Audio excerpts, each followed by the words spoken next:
I've been getting comments online about the video that we've got showing how to disassemble the Benjamin 312. And thank you for the nice comments. I appreciate them, but I'm getting some that say, well, I've got it apart, so now what?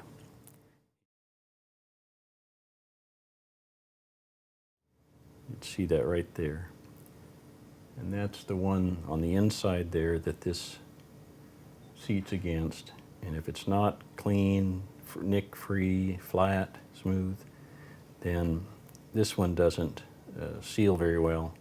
And if you go with the harder seal, it's certainly not going to seal. So you're going to lose air through here. And the thing about it is, it's hard to get in there because it's just kind of an awkward location. And I mean, what we have is a tool, and it has sandpaper or some sort of grit material on each end. One is a fine and one is more coarse, I think 220 and 320, one end to the other. And what we're going to do is we're going to feed this down through this until it sits right here against the seal face with the sandpaper. But if you're not careful, you know, you could be wobbling this around and you're going to make it worse than doing nothing. So we also are going to make a guide for it here that'll fit in that end.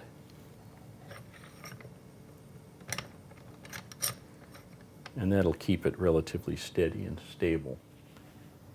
Let's take a quick look at what we're going to need to make these tools. And these tools are not something I came up with. I actually took a airgun repair class up at Lassen College in Northern California from Randy Bimrose, and he's the one who showed me how to make all these tools. And what we're going to need to make this tool is a couple of things. I use aluminum. Here's the one that we looked at earlier. It's just a piece of aluminum. It's about 8 inches long. If you make it shorter, it's going to be tough, but you can make it longer if you like. This one here, see, it's a couple inches longer. This is the piece that we're going to be making. This is 3/8 inch aluminum round stock. We have some wet dry sandpaper. This is 220 grit, and this is 320 grit, and that's going to go on the ends here to do the polishing. A little bit of super glue to hold the sandpaper on the ends, and then of course, and this is one of the reasons I love to make tools, is I get to show off that I have a really big spindle in my lathe. And so this is 1 1/4 Delrin, and that's what we're going to make this this piece out of. Being that it's such a small piece, I just put it on the fastest speed I could get, and we're ready to face it. Okay, so there's that side. We'll reverse this and we'll do the other side next. And I'll do the other side off camera. We're going to face this. Once we get it faced, we're going to come in with the center drill. We're going to bring the tailstock up, center drill it, then drill it through about probably 1.5 inches, somewhere in there. And I'll put a mark on here so I know where I'm at and when to stop. And then, since I don't have a drill bit the right size, we're going to go ahead and put the boring bar on here and bore it out until our piece fits through there snug. And then the last part of the operation will be to cut it off. And we'll do all that while it's still in the chuck. Okay, we'll lock our carriage.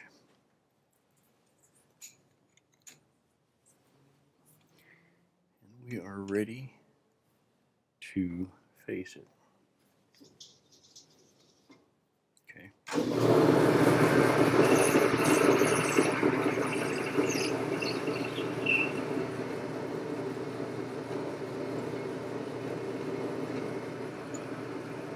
Take in a little bit with the compound.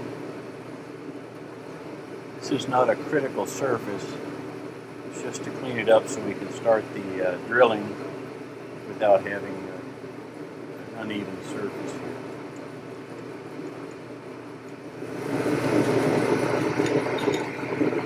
Go ahead and drill it.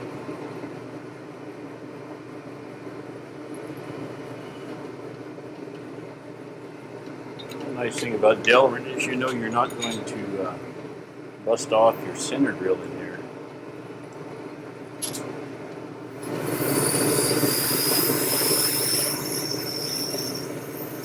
Okay, that's 1.5 inches right there. So that should give us plenty of clearance to get this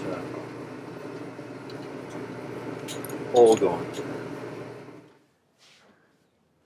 So we're ready to bore this out. It would be way easier just to use a drill bit the right size to get a 3/8 inch rod through there, but I don't have one, so we're going to have to bore it out. I'm going to use the power feed since I got it working, and let's see what we can do. Okay, here we go.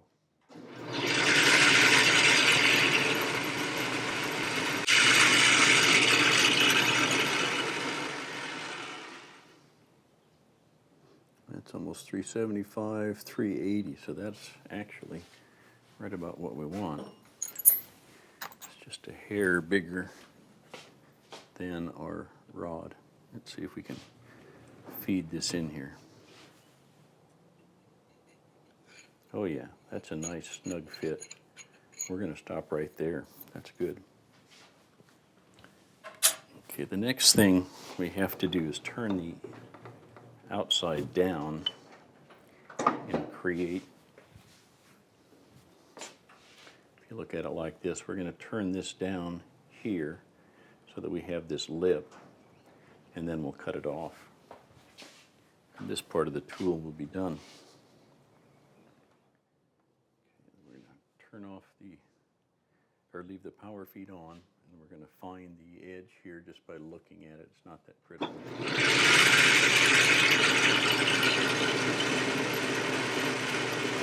Okay, right there's the edge.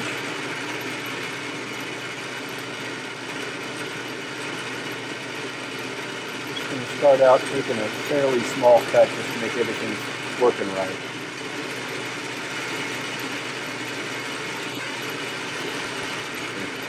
Yeah.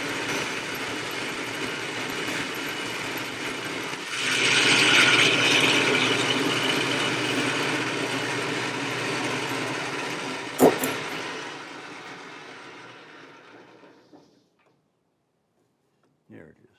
Okay. I'm going to back this out. Get it out of the way and make sure that this will fit in there. Yeah, that fits in there fine. No problem. Good. Now we just have to part this piece off and it's done. Well, that's cutting it close, but that's all right. We can do it. We'll lock down the carriage here so it doesn't move. And we'll feed that in. We don't need the power feed on this one. Here we go.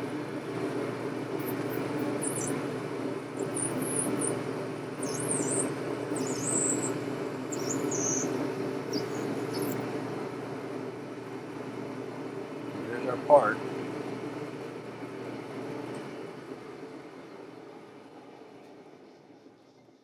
Ready to go to work. And you can see it does fit in fairly snug. And this piece here now, your guide is going to fit in the end of the tube, and the rod will go in there, and then it'll be fairly straight so that you can get a perpendicular surface in here on that valve seat. So the next thing we're going to do is put the abrasives on the end of this, and for that, and in order to tell which end is which, I like to put some dots on here. I think you can see these. Where'd they go? There they are.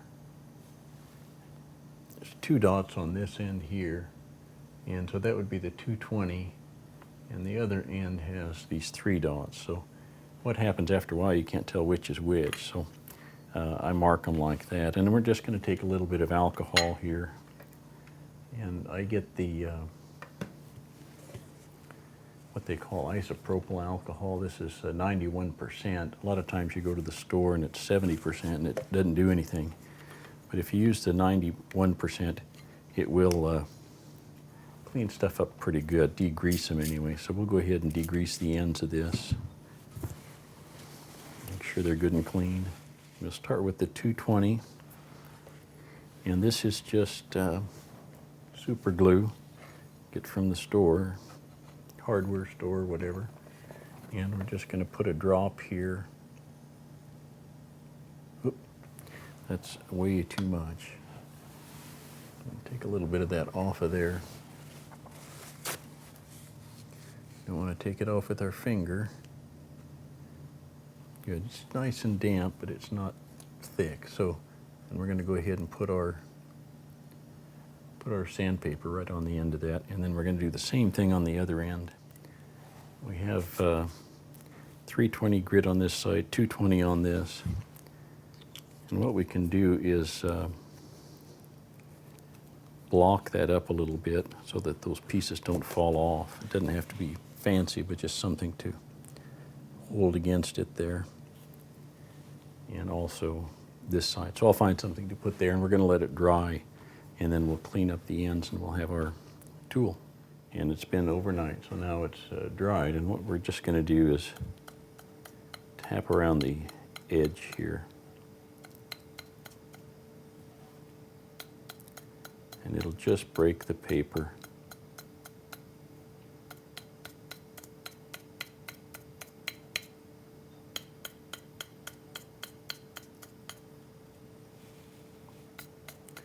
There we go.